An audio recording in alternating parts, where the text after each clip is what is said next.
Welcome.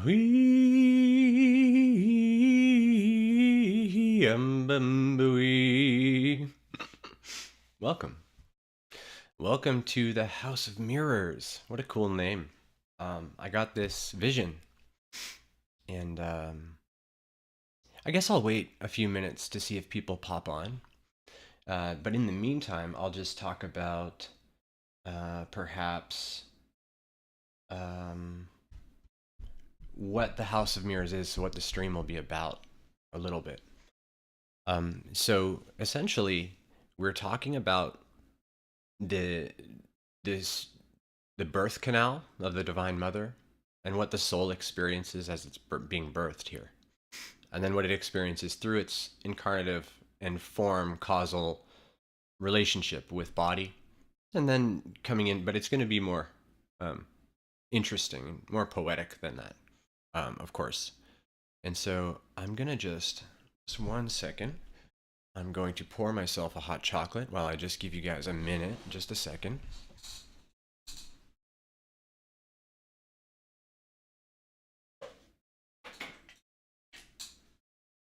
Hot chocolate is delicious. That's all I have to say about it.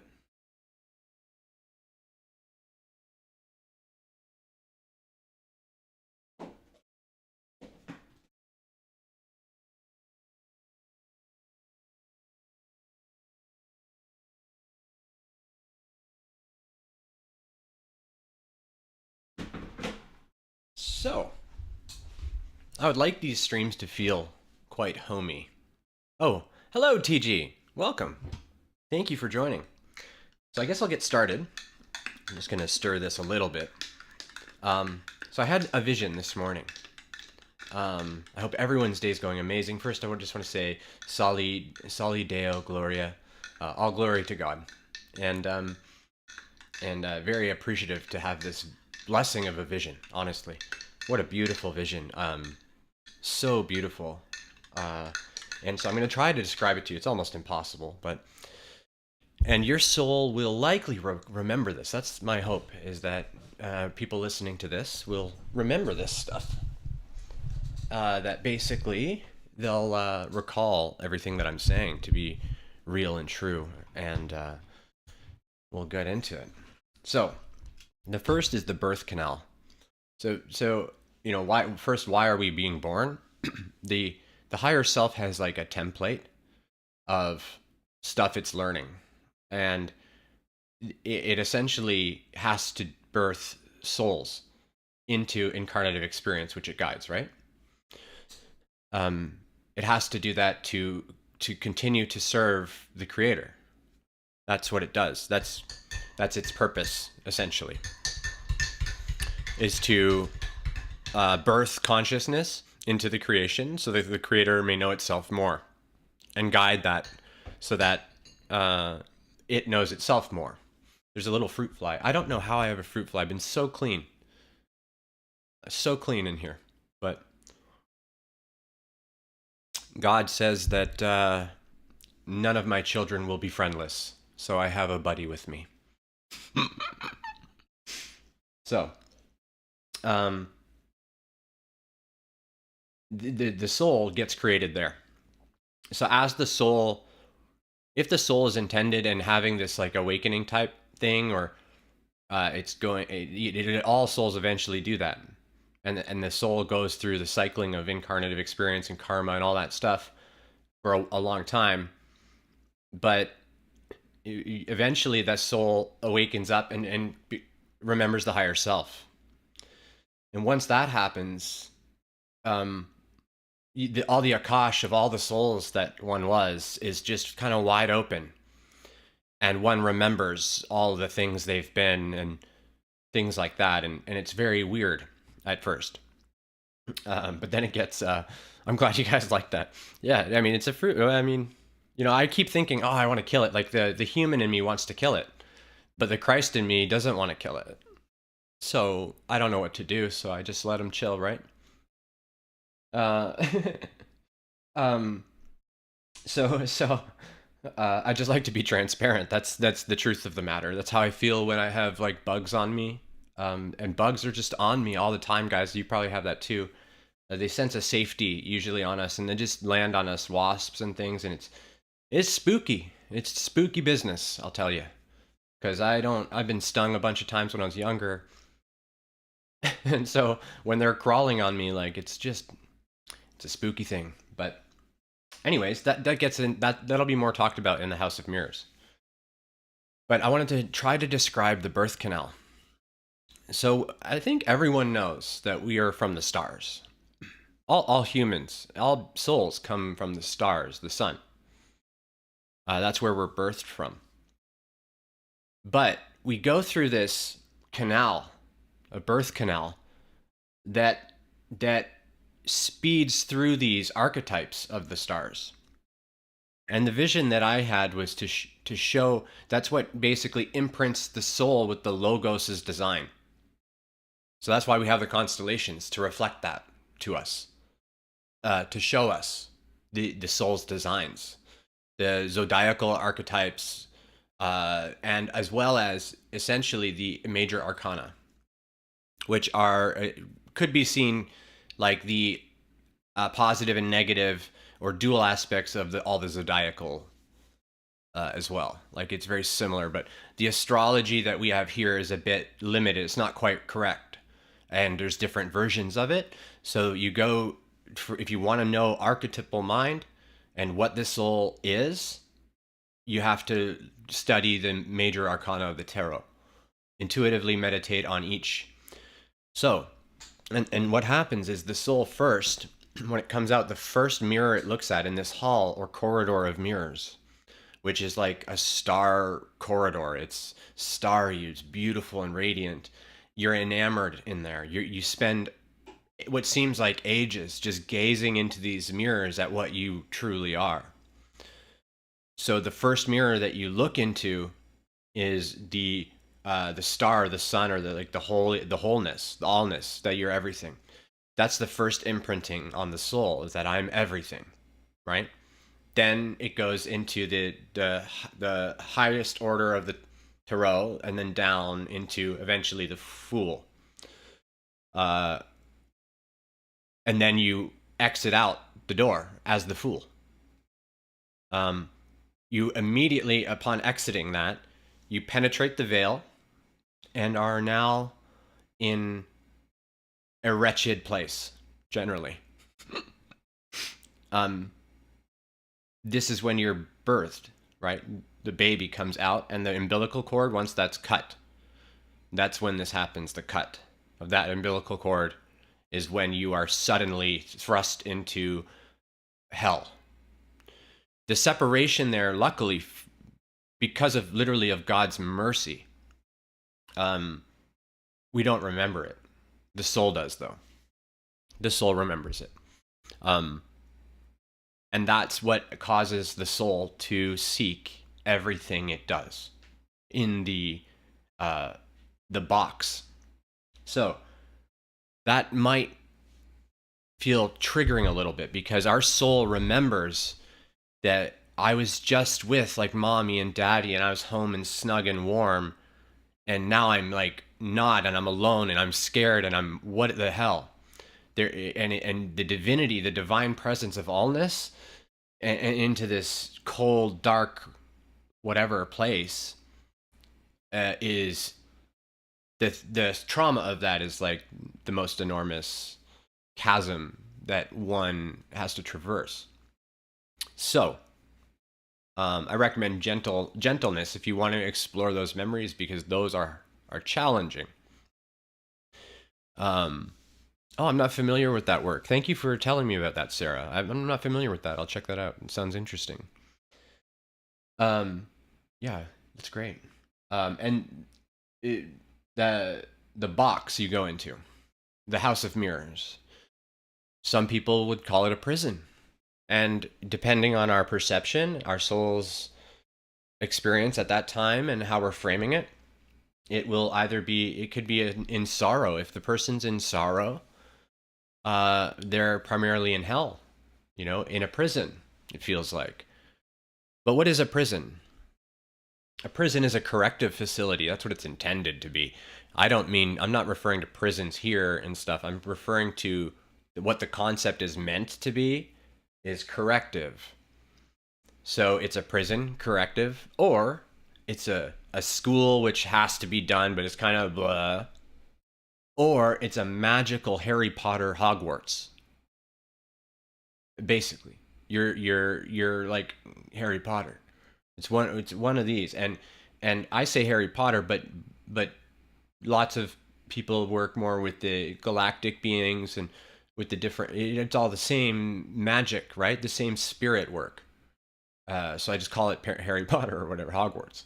But these are just the perceptions of the school, which is the box that we're in, which is all mirrors. So we know ourselves uh, as this box because the box and its dimensionalities are the only non-magical shape, uh, energetically speaking. A non-magical shape is a box. Um, it's what ensures veiling. It's what allows the projection to be contained within that box of unique perception, which allows you to have your own world, your own planet. So people in some faiths will talk about how we get our own planet. We already have our own planet, right? We're here already. This is it. This is where it is. This is the planet we have. What they're referring to is primarily the unification of all hearts and minds into one to act in harmony with planet into the next octaves of consciousness. But in order for that to happen, the door opens, and what I saw was this vision. Uh, you know, it's I'll get into that after. But the family are essentially the souls that are contracted to reside within this, which is an illusion of separation, or duality. And so the home and all of the experience, though ostensibly very real, very here, right, is just a sensible experience, sensory experience, very sensible to believe it. But it is a projection of consciousness out of the singularity of all, which means that it's not technically real. In the way that real is defined. It just appears real. And this is why in A Course in Miracles, it essentially is training you to notice that you're looking at everything, and everything you're looking at is you. You have no idea what anything is, and that's just the truth of the matter.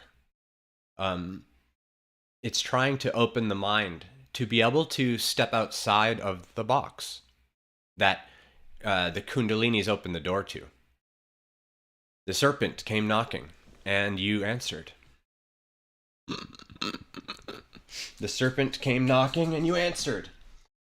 So the door is open, and once the door is open, you can enter the kingdom. You're there, basically. However, when the serpent enters, the serpent rages the divine fires of light, you could say. This is what it is generally called the dark night of the soul, because the home is set ablaze. Everything is destroyed. Everything that one thought one was dissolves in the blaze. It's a blaze of glory, though, in truth. And once it finalizes itself and the individual accepts entry or accepts the kingdom that's on offer, then the blazing ceases, and what is left is this empty frame, or a hollow bone, a hollow vessel, a pure instrument or crystalline entity that just goes, whoa, whoa, whoa. And then the Christ leads you and shows you how to work your body again. You can read more about that in Dr. David Hawkins' The Eye of the Eye. He describes really well what happens when that box is finally done burning away, and then the crystalline perception happens, which is not perception. It's the opposite of perception. It's knowing. So it's you know God. You begin to know God properly, basically.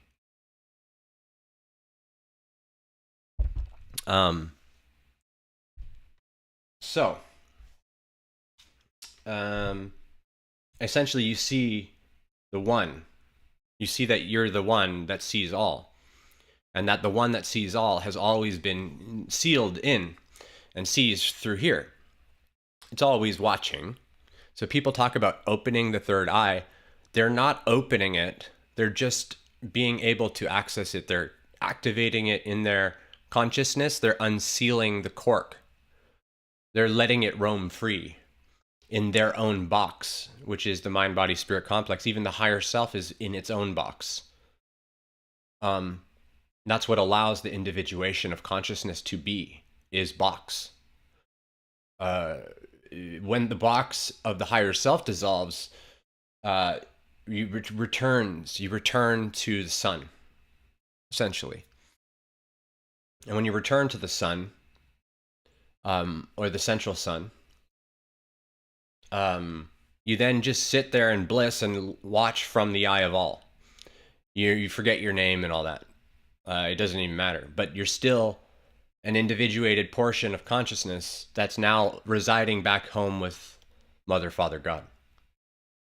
That is actual heaven, where it's essentially nothingness but just bliss and ecstatic joy and trance of what is, what you're watching unfold, which is infinite.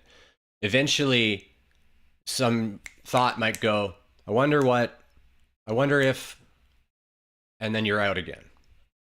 That's how it works. So we can reach those states here. That's what Buddhists, and we can go there.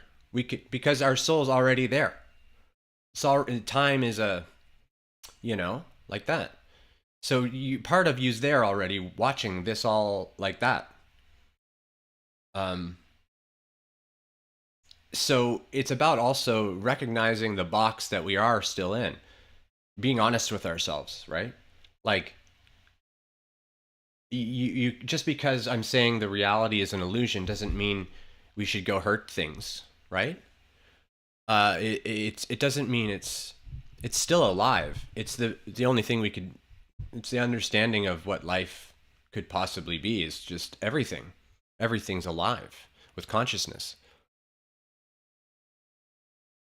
So you might find things like I don't even like cutting the grass, for example. I just feel like little things are screaming. I don't know if they are, but I don't like it. I don't like that people call some plants weeds and rip them out of their garden. I don't enjoy these things. I'm like, why? What are you doing? And I know some of them might do things that are bad. I get it. I just don't like things getting killed. And I'm a total hypocrite because I eat stuff. If you eat, you've killed something. It's a plant or an animal, but you've killed it right now, basically, even if you've grown it. So we start to notice that it's really just about making all that we do as sacred to us and our relationship with the Christ or God, Holy Spirit, whatever, however we frame it, as sacred as possible. And if you guys want me to talk about the actual experience of that, I can do that. Most people don't talk about it because it's kind of hard to describe, and also, but it might be the right time because it feels like a good thing to talk about. So maybe I will talk about it. And this is just essentially each soul will have a unique experience of this process in their own way, and it can be very calm and normal, or it can be very wacky. It's very strange, and it can last a moment or many days, or it's very strange. This awakening period of entering the kingdom which is where you realize that that you're in heaven again. Like where we've been claiming the kingdom of heaven is now here within. And when that actually like sets hold, that's really what I'm talking about. And when that sets hold, in order for you to be there, you have to be a supplicant, sort of. Not quite, but like yeah, you have to sort of surrender yourself to the Christ, to be a humble messenger of Him. You have to do that. If you don't, you can't get out of the door. Like you just get stuck at the door. You get stuck at that door and trying to notice that the kingdom's here now. In order to notice it, the things that make us think it's not have to be surrendered. It doesn't mean we have to lose anything to do that. We just have to surrender that we're okay if they weren't there. If they weren't there, if that wasn't there, if he wasn't there, if she wasn't there, I have the love here. Now, connected now. I am here. My love is here. Even the love that appears to be ostensibly from elsewhere, it's still here that I'm feeling it. It's here. And I can connect into it. And we have that. And then we'll have a pop where we'll have an experience of meeting the Christ, more very personal. And you'll have to learn how to use your body again. You will not understand what anyone's saying or doing, really. Literally, I mean. Like, literally, you can't understand them. So you tend to not be around people. You tend to wander off somewhere. You might listen to music. But the whole time, I'm trying to describe what I'm doing. But while that's happening, you're not at all even paying attention to what the body's doing. It's just kind of doing whatever it's doing. You don't even know what it's doing. You realize you can't even act without the Christ's direct approval anyway. You could just think of the higher self. You realize you can't, and then you go through a period where you'll be interacting with the higher self, and the higher self will be saying, look, try to speak, and then it'll close your throat. And it sounds creepy, but it's not. It's not creepy. What it is it's showing you in such a safe, loving way, you've always been with me. We've always been doing this together. But I'm the one that has the reins, so to speak. I've always had the reins. But yeah, I've let you play around. And you can still play around. It's all a play. So let's make a play of it together. Is kind of the energy of it. And it's very beautiful. So it sounds weird. And he'll say, try to move your arm, and you can't. And then he'll say, now feel this. And he'll put, the Christ will put feelings in the body in different areas, make tickles or things come up the legs or go. It's just to show, this is what you are. This is what I am. This is what we are. And then the integration starts to happen where you're like, sort of like, I call this taming the dragon, honestly. And I'm going to teach it one day. It's taming the dragon of ego. The persona, the aspects of persona that are in various fury states. The 72 goetic from the Ars Goetia. And I just want to say, I'm going to get to the comments as well. I'm just trying to get through some of this. So I really appreciate all the comments so much. I really, really like them. Especially Sarah, you always say the most things, honoring human existence. Yeah, I can't even, I'll get lost. I appreciate it. Basically, the Christ walks you there, sort of hand in hand, arm to arm, and just, you sort of are just remembering for several days, or time doesn't really matter in that state, and you're just noticing it's done. It's done. It's here. It's now. It's done. It's here. It's now. I'm nothing but all. things.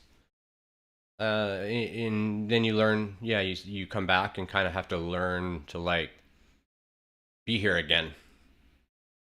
But now you know, like with beyond the shadow of a doubt. So now it's a little weirder, even weirder when people are afraid of things. It's a little weirder now. You have you have a potential to be way more triggering to people because you don't grasp fear as well. You're not sure what the problem could be, and that makes you seem like you're not compassionate.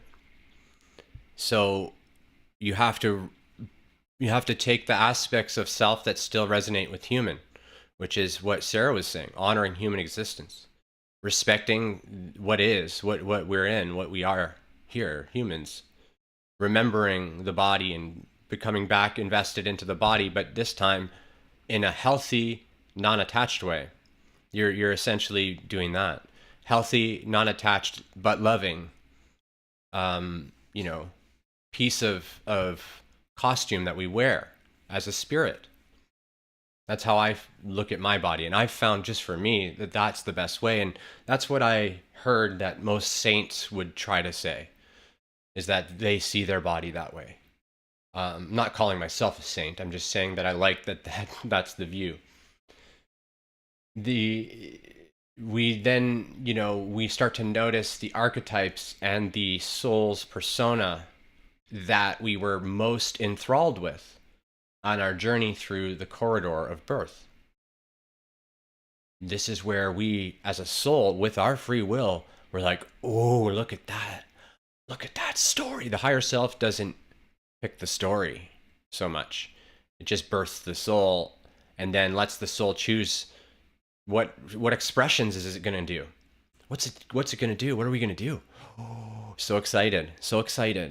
And then just picks various things to really hold. And it looks and absorbs all of them.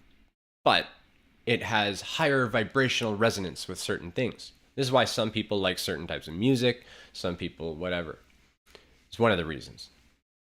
Or some people resonate with the Egyptian gods, and some people resonate with some darker things, like more satanic stuff. It's not just a result of like their environment growing up. That's the limited human way of looking at it. The soul knows exactly what it's doing. It's exploring demonism, Satanism, these different realms. And actually, to enter the kingdom, one must explore that to a degree. They must. It's named the adversary to the light, like to the order of white that I'm from. We name it the adversary. It doesn't have a name because it doesn't exist. So when we're looking into darkness, like Satanism, for example, people consider that darkness. It's mostly just misunderstood, to be honest. It's all just misunderstood. I'm not saying that morally everything that everyone does in the various religions is right. I'm actually saying dogmatically all of it is confused, is what I'm trying to say. But the soul wants to go through whatever expressions that it's imprinted on itself, based on the higher self's sort of whispers as well. So the soul is like, well, what do you think? Well, can I, like, mommy, I'm, I want to be Cygnus. So that was me, apparently. So I was born, I recommend to try and understand this better. We look at our geolocation of our birth and time, if we can, and look at the star that was closest to the hospital when we were born, when we came out of the womb. And for me, it was Cygnus. It was like right above the hospital. And Cygnus, the story of Cygnus is about a soul that comes to Earth, or a soul that's a friend of a guy. There's two brothers, and they basically, the one brother takes one of the chariots of fire and like crashes it into a river and dies.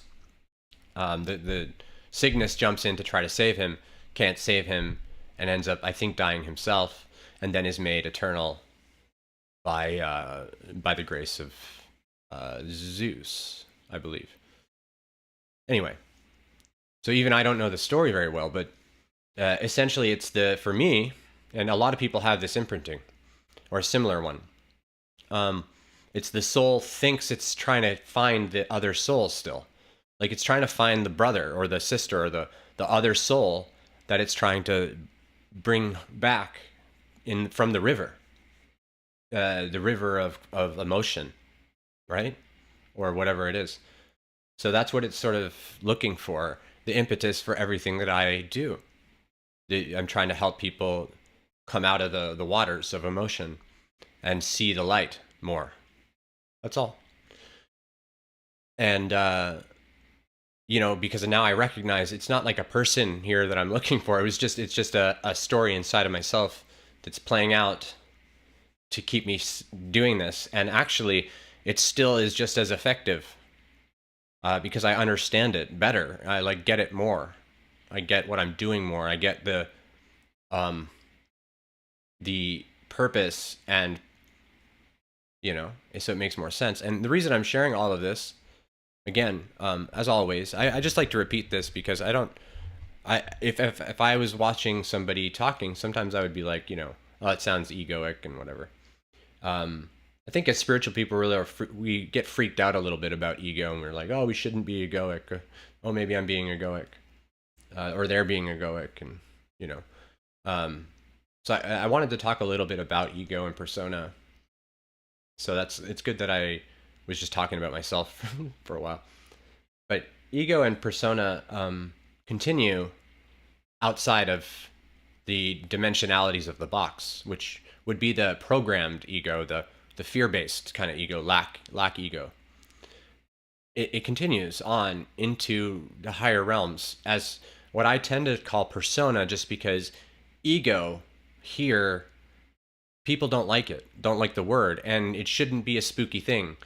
Ego is precisely what is necessary for us at the time that we then mess with to inspire us to stop doing that and then develop a healthy personality, which is called in one of the orders or from Ra, the discipline of the personality. The discipline of the personality is essentially the spiritual ego. That's what it is. Now, the spiritual ego, when we first start to build it, we don't really know what we're doing. We're trying to consciously construct a new ego to wear, a new persona to wear as our default or something. And we don't really generally totally know what we're doing with it or how it's working. But the way that it's working is we're taking all the archetypes of the tarot and we're trying to learn how to embody the positive aspects of those as much as we can, which just makes our life perfect, basically. That's what a master is. Someone that has mastered every archetype of the tarot and is able to be that.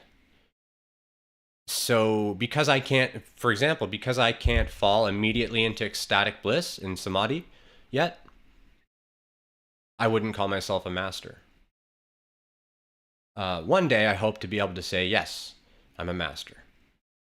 There are things that I have some mastery in, but that's how the development happens of the master. And so when we're in that stage of still developing,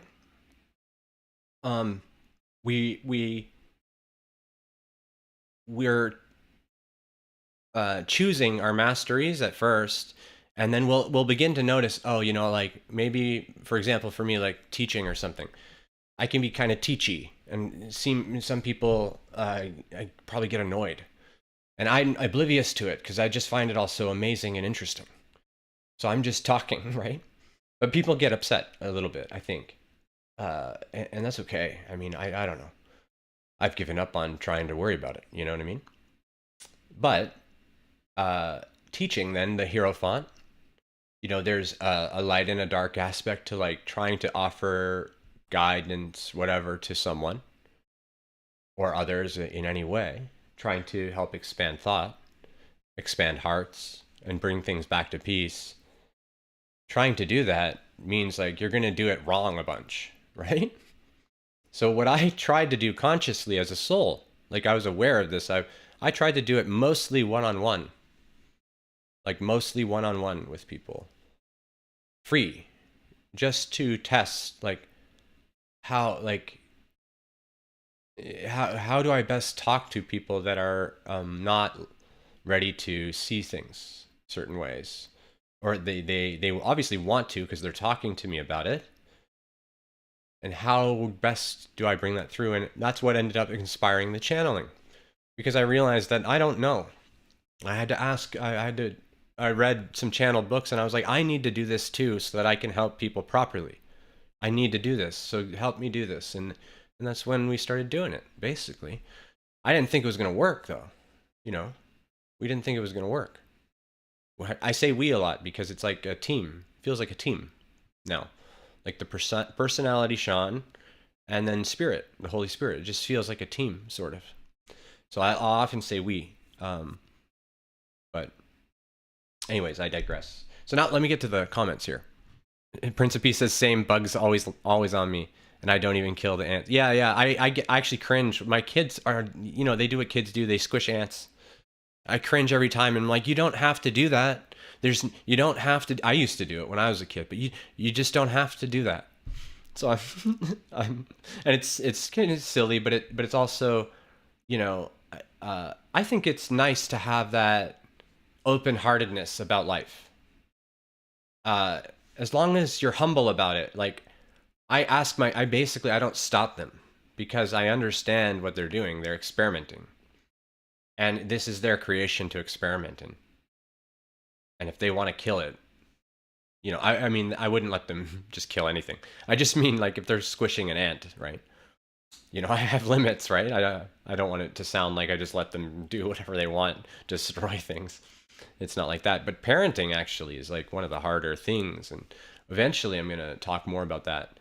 It's challenging to parent, and also very, can be very sorrowful, because when you're awakening, you can be like, what did I birth my children into? Like, you're seeing it, and you see it also from more like the Divine Mother's perspective of like, whoopsie daisy. Like, I brought people into a system that's going to try and indoctrinate them and enslave them. But then you awaken to the fact that that's ending. Like, that's over. It's over. And you'll show them how it's over. And they won't be a part of that either. So you realize, okay, so it's safe for me to have these children because I know and I can help them. They'll know when they're ready, or they won't, but they'll do their own unique thing. And, it really isn't up to you as much as we want it to be. That's the realization. So from there, then we just try to balance with the children. But anyways, perinatal matrix. Wow. Yeah, I don't know. Oh, Ren Butler wrote a book called The Archetypal Universe, where he expanded on Groff's matrices concept and overlaps it with the astrological archetypes. Oh, cool. I'll check that as well. Interesting. Sounds pretty aligned with the vision I had this morning. I used to feel that way over time. Sarah says, I used to feel that way over time. I came to a place where I realized that, using the example of the weeds in the garden, it was a radical act of cultivating boundaries to choose how I wish to create my personal reality, and that those boundaries are soft and hard were necessary to find a sense of sovereignty and honoring the human existence and the human body and what it entails to live this experience. Went from vegetarian to vegan, back to omnivore, staying grateful. I eat you now, you eat me later. Yeah, that sounds like an amazing. It sounds very similar, almost the same as how I perceive things. I think that also I truly believe, and actually I know for truth that in truth I know that even by eating and by blessing an animal that's been killed, even if it's like a grocery store thing, and this works. The part of the animal, the soul, or the aspects of it, are still tethered into that meat. So if that animal endured a traumatic life, if you love it with a really high degree of purity and then consume it, you're essentially helping to love that soul. That soul may graduate and become a human, literally. So a very consciously eating Happy I Love You Day. Thank you, Mr. Rogers, Mr. Fred Rogers, for that. Every day is an I Love You Day. E says, I agree wholeheartedly with exploring everything, which you sort of allude to. But how do you personally fully explore the negative and darkness of yourself and maybe others without getting lost and sucked in? You kind of can't, in my experience, get into it too easily without getting sucked in a lot. If you think about when you're in the really high states of good vibes and you're like not really invested into anything in the reality too much, and then something happens, like your dad calls and he's saying something to you, and you're like back in the whole thing again with something, right? Some story. It's similar to that. You're trying to go in knowing what you're doing. You're trying to consciously explore it like a scientist. You're trying to pull away from it and observe from the higher eye, and look at the thing as if a student of the universe. That's what you're humbly like. I don't know what anything is, so this looks interesting. It also freaks me out. If it freaks me out, I should probably look at it, probably a little bit. If it's just like a book or like whatever, I should probably have a look at it. It's freaking me out because that means I've got something there to look at. And oh yeah, I love bees. I love bees. I think it's beekeepers that have the longest lifespan. And it's, I think, because the bees make the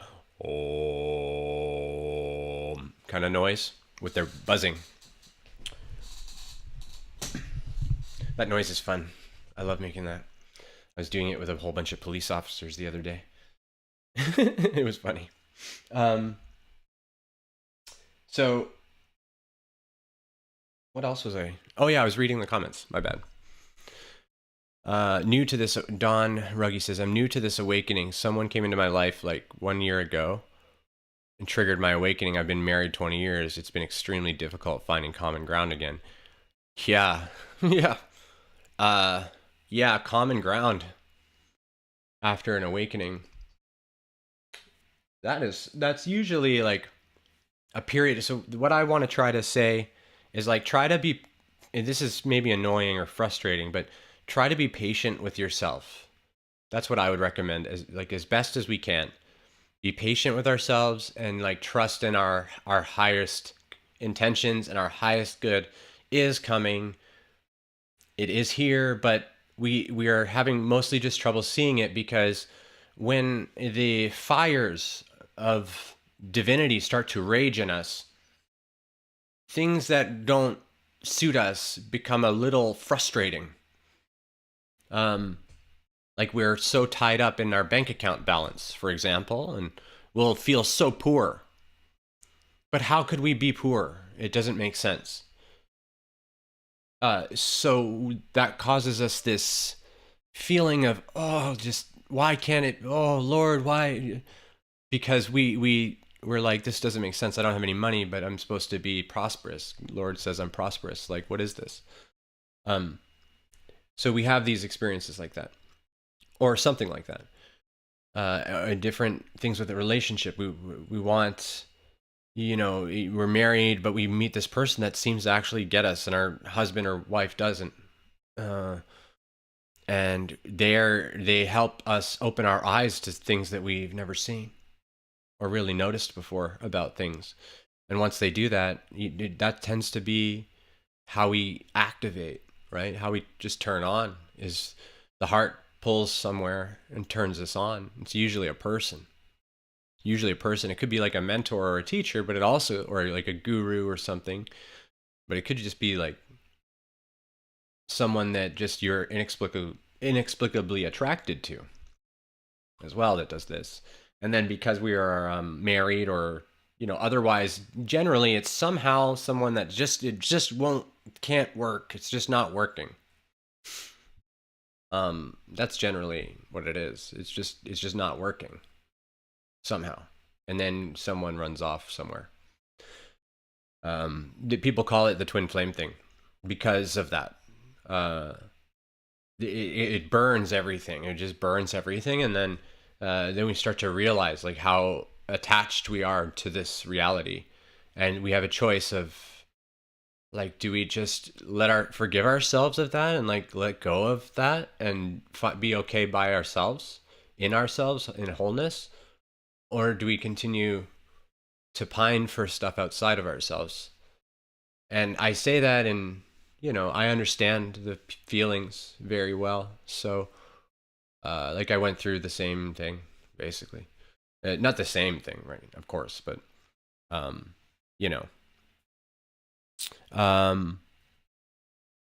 E says bees are attracting me all the time, but I have boundaries. So if they get too close, I'll just quickly backhand or smack them because I don't want to get stung. Yeah, I wouldn't say it's wrong or right, but it's. I would just say that that's the way to get stung for sure. That's the way to do it. When you know yourself, and I'm not trying to be a dick, but if you know yourself as the bee itself, the bee would never want to sting you. The bee is just gonna see you as like, daddy? What the fuck? Daddy's here? Dad? That's how the bee will see you. That's why they talk in the Bible about walking amongst lions. The lamb will walk amongst the lions as friend and family type thing. That's what it means. That's why there's a yogi in I can't remember his name, but he's in Paramahansa Yogananda's autobiography of a yogi. There's a chapter or a piece on this yogi who had just a tiger that just decided to be his bud and just followed him around. And the yogi didn't want the tiger to eat meat. So he said, you know what? You want to follow me around, bud? You're going to have milk and rice and you're going to like it. And then he taught the tiger how to om. And the tiger would go and om in like a growl with him. So he and this is a real story. This is not like a myth. This is like a dude doing this, right? So when we notice that, I invite you to consider. I'm not saying you shouldn't do that. Boundaries are important. And also, I still, like, if a fly or something just lands on me unexpectedly, I might hit it. I might. Just instinctual. It's an animal thing. Like, even think of the tail of the ox or something. It slaps flies off, right? Flies have parasites on them. Like, we don't generally, like, as a human, we want to avoid that. When we know we're as spirit, even the parasite couldn't possibly want to harm us. There's no possibility for illness. There's no possibility of harm at all. So, but that state is not like the most easily available to everyone right away. But what I'm trying to say is that through all these things that we're talking about is like how we come to comprehend that's kind of like what is true. So yeah, it's not about ethics or morality or any of that. The creation's here for us to play in. And actually the spirit's not invested into the second density beings. So they do feel the pain and things like that, but they're not, you could say they're not ensouled yet. They're not ensouled. They're not inspirited animals until they're inspirited by a third density being. So your pet is inspirited because you love it and inspirit it. And then when you inspirit it, the pet eventually decides to open the yellow ray. Solar plexus becomes an identity that knows itself as Buddy, who has a bed and toys, and he's got people that he loves, and he's got a family, and he's got place, and he goes on walks, and he's just the happiest little buddy. Just the happy little buddy. And then Buddy will become a man or a woman or whatever in the next incarnation. Most likely. So even when we're talking of like farmers with their cows and stuff, the farmers that treat their cows with love and lots of grace and stuff like that, uh, it's the same thing. So, it's challenging for people because we see life as the same, and it is. But the inspiritedness of the cow is like a collective consciousness that's like this, that inspirits all the cows. That's sort of how it works. That's why birds can just go like all together with the mirror neurons. They're all getting the same signaling from the same collective consciousness. It's why crows are the murder of crows. Like they go off and they meet people. You can make friends with crows. Google that. Go on YouTube, search how to make friends with crows. It's the most beautiful thing. You can do this. I'm going to do this. I just need to find the right place. I want to be more situated so I can go find the crow and like keep visiting him or her. Anyway, but it's a collective consciousness. And so I've already met the crow consciousness and made friends with that. I want to make now a physical crow buddy to whisper to, right? To chat with. So yeah, this feels blasphemous to say, I suppose confessional, but I used to be voraciously consuming esoteric knowledge and had no problem reading all the books or exploring any modality, but these days I just can't. It feels like I'm being pulled away from all the mind stuff. Yeah, exactly. Feel good and be exactly. That's exactly it. It's all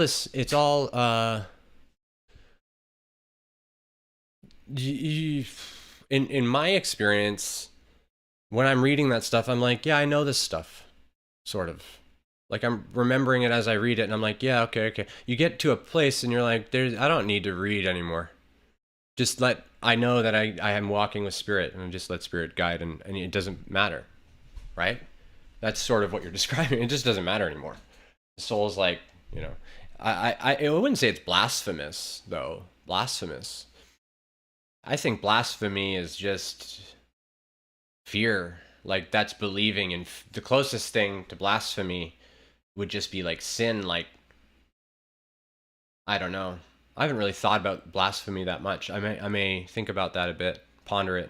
So yeah, I like you, I stopped reading, and now I'm just about thinking about my own things. I do read stuff still because it inspires me. If it doesn't inspire me, I don't read it. It just depends on what I'm doing. Even when I treat movies the same. Bee Whisperer, yeah, man. Yeah. Sweet like honey. It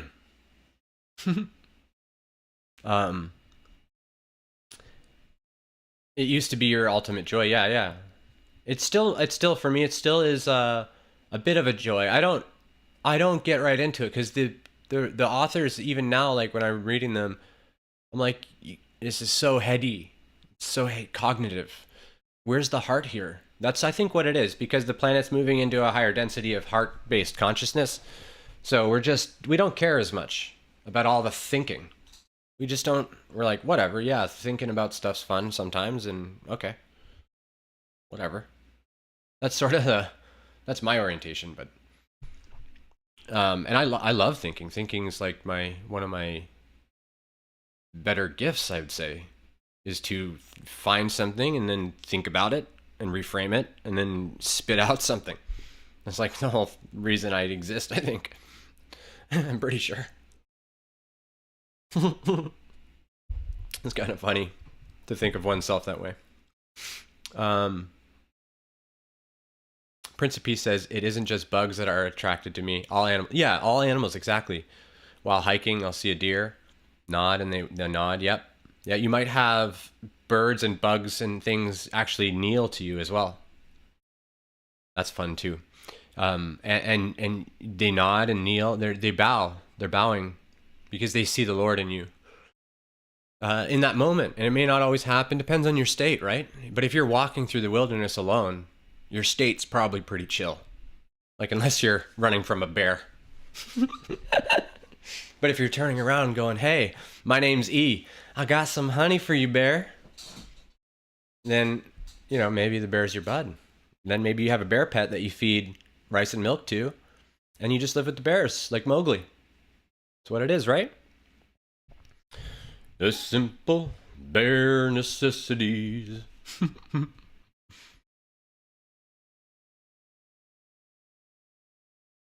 Yeah, where's the heart? Right.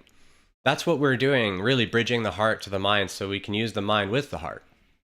And then we can, like, more what I call, like, intelligent compassion, wise compassion for self and all.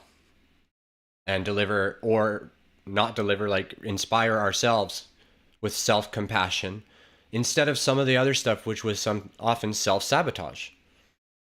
Yeah, and also some of it's just distraction, right? Distractionary. Like when you read about one set of archetypes and then you go, oh, I need to read about them again from some other author, and then again from another author, and again from another author. Like, why not go to the author of your archetype, right? It just sort of becomes obvious, I think. Yeah. I already know this. Yeah. Yeah, so the excitement. Yeah, that's it. That's exactly it. The impetus to seek is that, ooh, but eventually that surprise goes away because you're like, of course I know it. We wrote it. So I don't even have to look at it to know it, technically. Uh, so of course I know it, and I know whatever I'm going to pick up and read, I'll know it. That too. It's it's just obvious once the eye starts to see rightly. That's just obvious that you couldn't learn anything. You're just remembering. That's the only thing you're doing. Learning isn't quite what it is. It's like remembering. And then it becomes true learning in fourth density, where we're learning of love, which is why we get out of the mind. We go into the heart. We start to, you know, connect with everything in the deepest way, which causes us usually to weep sort of uncontrollably, but not necessarily violently or like, oh, but just lots of teary eyes at nothingness, at just, whatever. I had a tear because the fruit fly earlier today. Just funny to share. Like I remembered the God never leaves his children friendless. I don't even know if that's a quote or God said that to me or something. And it was a joke, like a joke thing. And the Christ jokes. Christ is hilarious. I promise you, if you experience some of the Christ's humor, you'll know what I mean. It essentially makes light of whatever is not quite to the ego's satisfaction. Sort of, when you're open to it, it pokes fun at you. When you're open to it. So if you enjoy the poking fun, it's something that you can try with Christ. It's sort of like an inner comedian. Yeah, it's like an inner Jack Black or something that's not vulgar and not abrasive, but is funny about the observation from a more pure lens. So like, yeah, Sean's like, oh, I shouldn't have a fruit fly. And then the Christ is like, yeah, God made sure you have a friend with you. LOL. And so then you're immediately like, can't be mad at that. I mean, yeah, I mean, it does make sense. I didn't really necessarily ask for this particular bud, and but it is as it is, and now I'm not going to kill him. So, and he's just going to be here until he's not, and then I'll do a ceremony to say goodbye. Not for real. Well, I might. I might send a prayer. Actually, I probably will. So yeah, so does anyone have anything else that they wanted to talk about that maybe came up during the stream, like anything they're thinking about? Sarah mentioned blasphemy and stuff. I want people to know that I'm super, super open to any topic. Like I was saying earlier, and E was saying, like, exploring, do that with the heart. So like we're first like really cognitive, and then we kind of move more into the heart, and we can explore those topics again in the heart, and that tends to open us up more and that type of thing. So essentially like these streams, I want to try to make them as regularly as I can, try to schedule them in the morning and do them, at some point, probably around noon.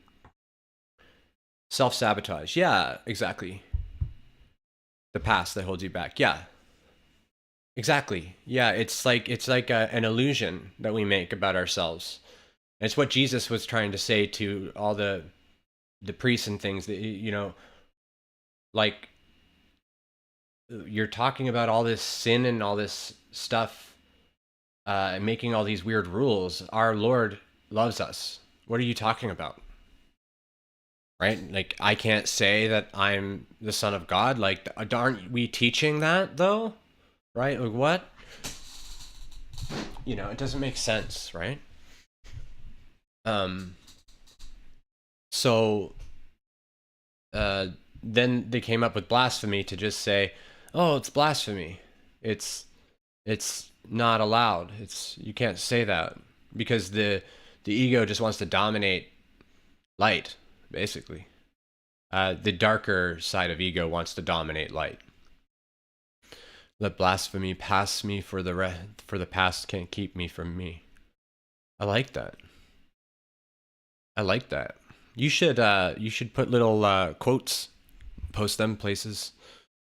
I had a good one today from Tom McDonald, that rapper. He said, "Heaven has enough angels. You need to stay here," or something like that, in one of his songs.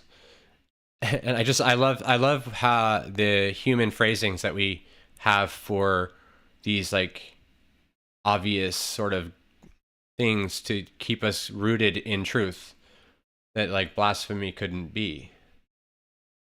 Like it just doesn't, even like scientifically, it couldn't be, because it is. If I say it, it is. So you say it's not right to say it? Well, I said it, and I meant it. So, I mean, that's fine, right? It's, and our generation, the millennials and younger, primarily have inspired a lot of, and a lot of freedom-oriented folks inspired them, from the generation before them, to be more open-mouthed. And then we have now these platforms like this where we open our mouths. Now there's censorship and all that, but if we're not talking about judgment, then we're not going to be judged. We're not judging others, we're not going to be judged. So there's no reason to censor anything. That's the main trick of censorship, We don't need to, when we're judging other things, we're just basically gossiping about stuff we don't like, right? We can do that if we want to. There's lots of stuff to look at that's kind of annoying, right? If we're honest. I mean, like I can't feel part of my hand because of some flaring pain and fire that I had. I wrote about it. Maybe I'll go into it one day. When I was in ceremony, the sword mudra set on fire. And so I can't feel these two fingers. I can't feel this till around here, and right here a little bit. And so that's annoying, right? Because like when it rubs against stuff, I can feel like almost nothing, and then sometimes it'll hit something, and then I'll have a really sharp pain. It's really odd. Freestyle on any beat, anytime, randomly, just yeah, that's amazing, dude. Do it. Yeah, I started freestyling as well, randomly. I never did it before. And then I just started freestyling, and I wanted someone to send it to Harry Mack, because I referenced him, and I was like, I'm freestyling on the low like Harry Mack off the top of the dome, and something like that. And I went for a little bit. But the point was just to show that, yeah, channeling. And actually, if you're interested in that, you might like the last stream that I did. Everyone might like it. It's on what channeling is and what it truly is. Like the truth of channeling, and trying to demystify that a little bit. Trying to like bring that back to like, it's not so strange, like Riverbank Psycho says. is a channel. All artistry is the arts. It's the of the mother, and then the masculine forms it into something. The masculine inside, right? Like forms it and makes it into something. But the mother is the mother's inspiration that like flows into us, and then we're spitting bars, we're making a picture, we're doing whatever, right? So even my channeling is essentially freestyling with spiritual and Gnostic concepts or gnosis, and looking into spiritual secrets with spirit. That's my freestyle, you could say. I can freestyle music a little bit. I'm getting fairly good at it, and poetry I can write really, really well. I'm gonna make a book of it, but that's part of the training that I go through as a bard into becoming a druid. So it's I went through a particular, you have to learn how to sing and dance and all these things too. For real, for real. So yeah, so I used to go to the club all by myself and just dance. I'm just dancing. I used to put a wedding ring on so that people, if like if someone tried to dance with me, I'd just be like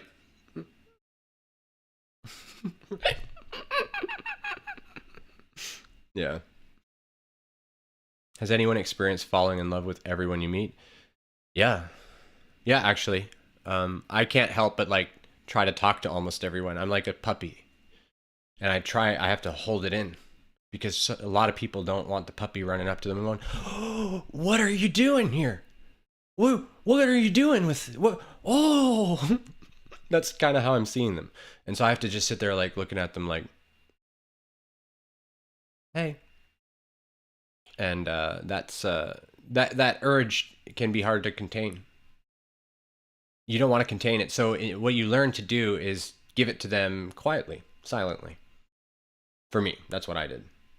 Because especially with my appearance, with my appearance, yeah, the heart starts to boom, boom, boom, boom. You if you can, when that's happening next time, try this. Try to like think about, just close your eyes for a second and try to think about what that looks like. You'll notice that there's a stream just pouring out of your auric field, flying right into theirs. You're just loving the shit out of them. And it actually uplifts their consciousness when people do that. That's what miracles are, more or less.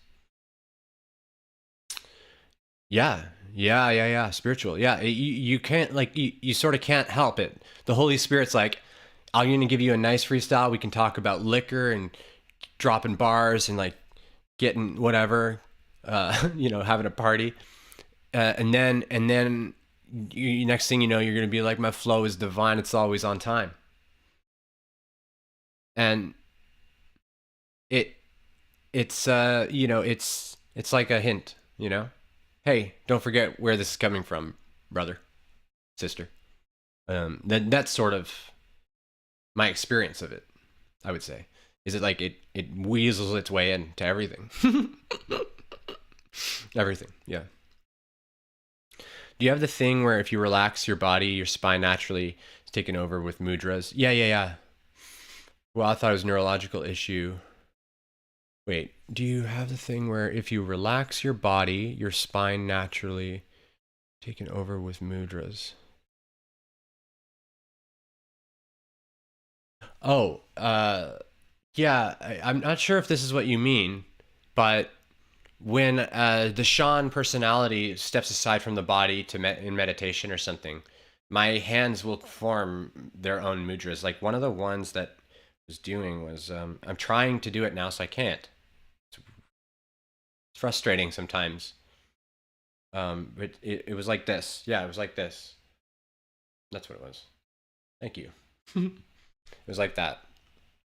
I don't know what it is. I don't know what it is, but it looks like a heart, actually. Apparently. Wow. So it looks like a heart, and I would just sit like that and fall into nothing. But that mudra is, I don't even know what it is. It's my own little thing, I guess. I don't know. I'm gonna keep doing it because it's very effective for me.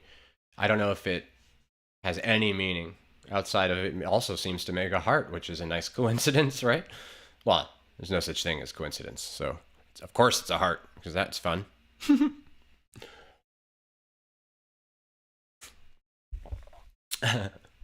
um,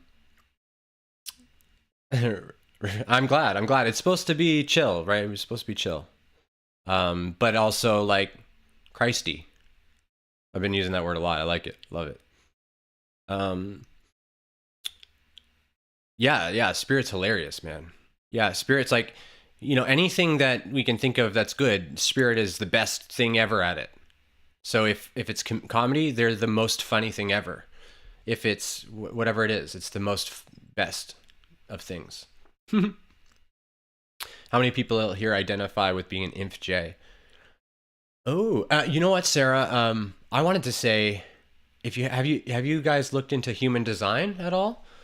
Those can be really interesting pursuits. The Myers-Briggs is interesting as well, but I like the human design because if you align it with the Myers-Briggs and your like zodiacal thing, you then kind of get a good profile of like what you do as a being, like as a soul, like what you tend to do. Mine's a visionary, whatever they call that. And I don't NTP or whatever it is. I don't remember now. Visionary. So it's perfectly suited to exactly what I'm doing here.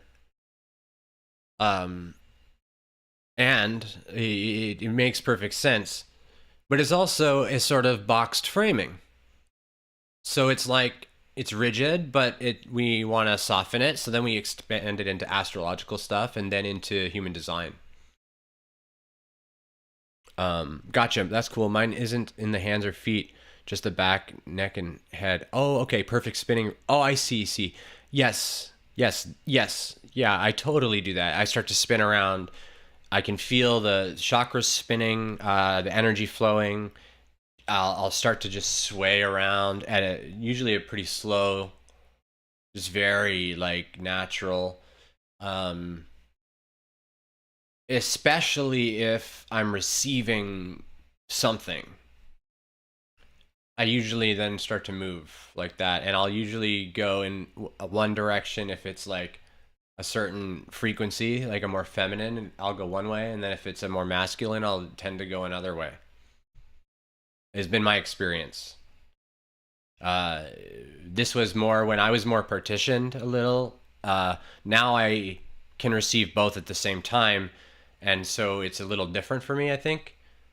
And it's always the same. It's this is the soul. This was my particular experience, not that it's always like that. Like lots of people, especially I think women, already kind of have that, but they either, this might sound harsh or I don't even want to get into it then.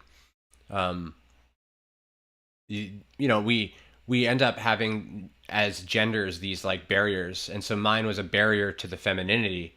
I could feel it, but not. I didn't feel safe to express it, and even women nowadays, because of the patriarchy, often don't have a proper feeling healthy way to express the masculine or feminine properly because they're feeling so suppressed. And so we end up like, yeah, anyways, I'm not sure why I got into that, but that doesn't have much to do with the swirling around, but just, I'll randomly riff on everything. Yeah, human design's really interesting.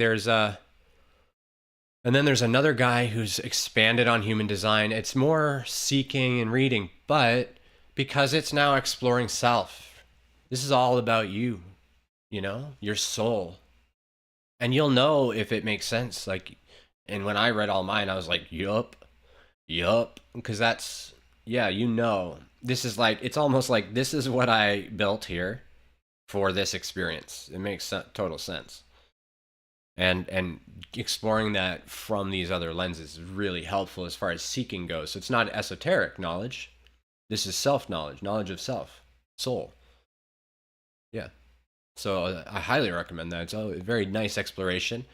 And sometimes we can feel like, oh, I'm guilty about like exploring that. It only gets weird if we're like, I'm a blah, blah, blah, blah, blah all the time to like try to position ourselves as like something special, and it's okay to say what we are. It's just it can be a little out of balance if we're saying what we are because we want them to know what we are, right? We can just be what we are, and that's it.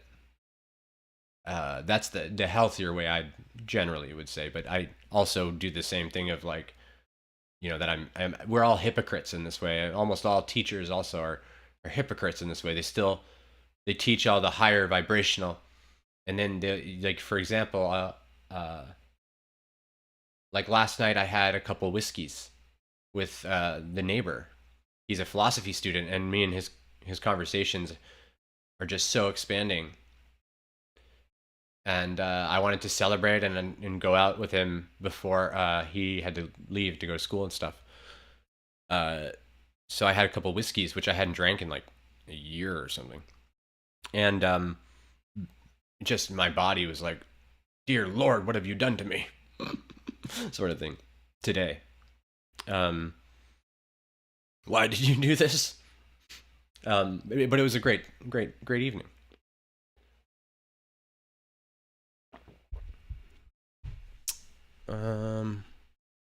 I don't have to have any meaning outside of the meaning that you give it. Yeah, it doesn't. Yeah, exactly. It doesn't have. Nothing has any meaning until you give it meaning, right? If you look at like most of the stuff you observe around you is meaningless to you until you put your attention on it. It's nothing. It's just the world or something. And then you put your attention on it and you're like, that though is a thing. Look at that thing there. Woo! Look at the rainbow.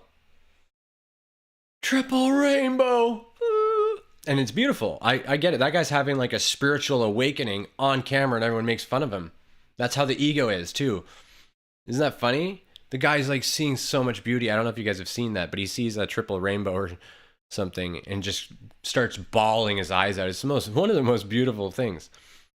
And I remember seeing it and like thinking I wanted to agree that it was silly and weird for this guy to do this, but I just couldn't help but notice how beautiful it was. Whenever I saw that, it was years and years and years ago.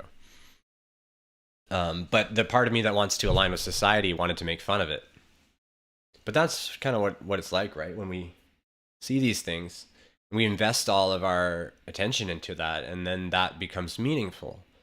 So there's nothing wrong with something having meaning.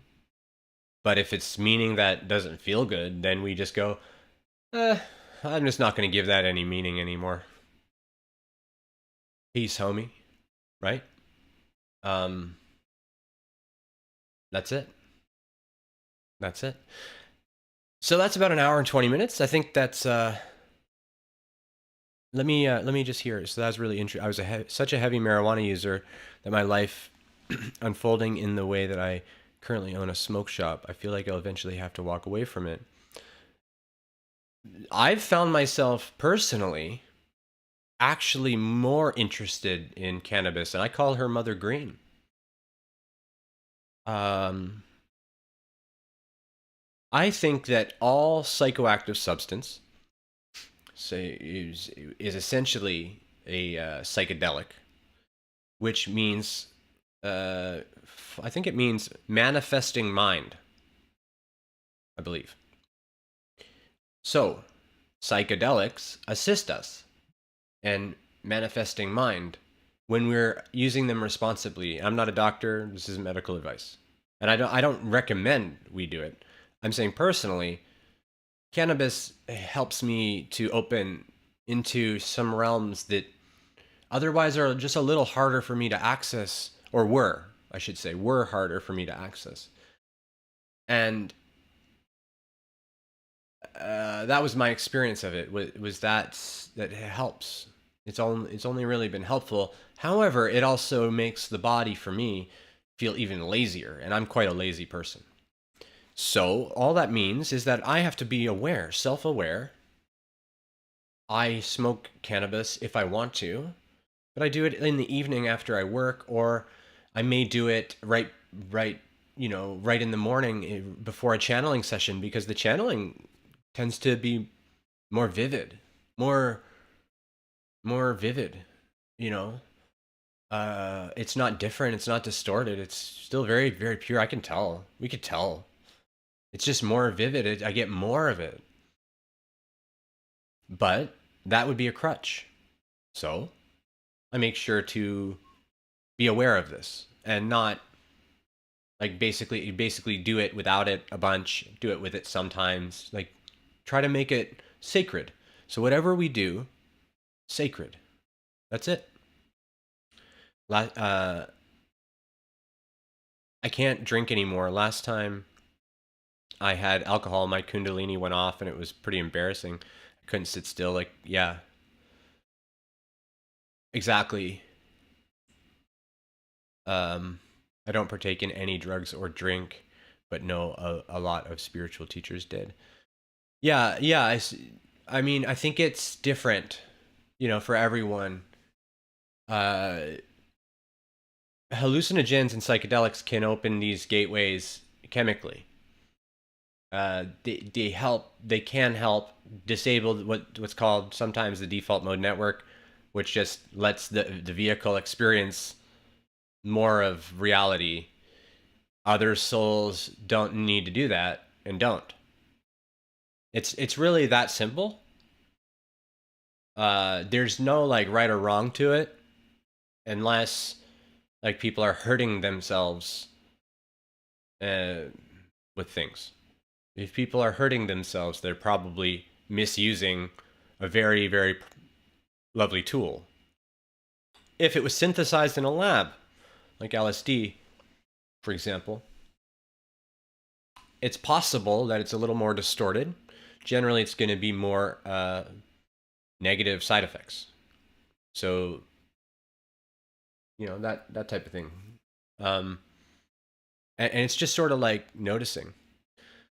Cannabis unlocks my mind. Oh, he says, I love smoking weed, but two things. One, all I did was laugh the entire time. Two, I felt wiped out the next day and out of energy. Yeah, yeah, the laughter basically, like that's you're using energy to do that. Like, so that's why our body gets tired because we get a little bit more heart minded. We're not so interested in like doing a bunch of stuff because everything's just kind of, if we're in a good state, a good vibe, everything's just kind of chill, right? And funny, a little giggly. And that's my preferred kind of state. That's my more natural state. So if I'm feeling like, you know, I'm having trouble bringing that in just on my own, I might go partake a little. That's how I see it. And I don't condemn anyone who does that. I think it's wise to, if the soul's like still wanting to explore it a bit, like just go and see and just try to be responsible with everything you do. Like be an adult a little bit. Like be an adult child, man child, woman child. Like be a, you know, innocent thing learning, and try to do it responsibly. That's how I see substance use. But it is true also that alcohol uh, enrages the kundalini, and not enrages, I shouldn't say. It stirs it up a lot, um, because the alcohol goes through all the cells, everything in your being, and that's why it's called spirit. And then it opens you up to more energies, which can open you up to different types of things occurring. We see like very abusive type things or very wacky, loving things, but right, and we see less inhibition. We're more flowing with some of our vibrancy, and then it gets weird if we keep drinking. But yeah, thank you guys so much for watching. I love all of you. Thursday, I'll probably be back on Sunday, but the stream might be in the evening if I'm able to get to it. It depends on how tired I am after watching my children Thursday to Sunday. But we'll see. What I try to do, keep the high vibe, keep the good energy, bring it to them, and let them have it, and not let their childlike tantrums and things unsettle that, while also still being such an attentive parent. That's my goal for this weekend. So I hope you guys set some beautiful goals for your weekend, and just try to shine as much as you can. And Thank you so much. I appreciate all of you. Really, really appreciate you spending your time with me on this beautiful August 31st I love you day. Take care, everyone.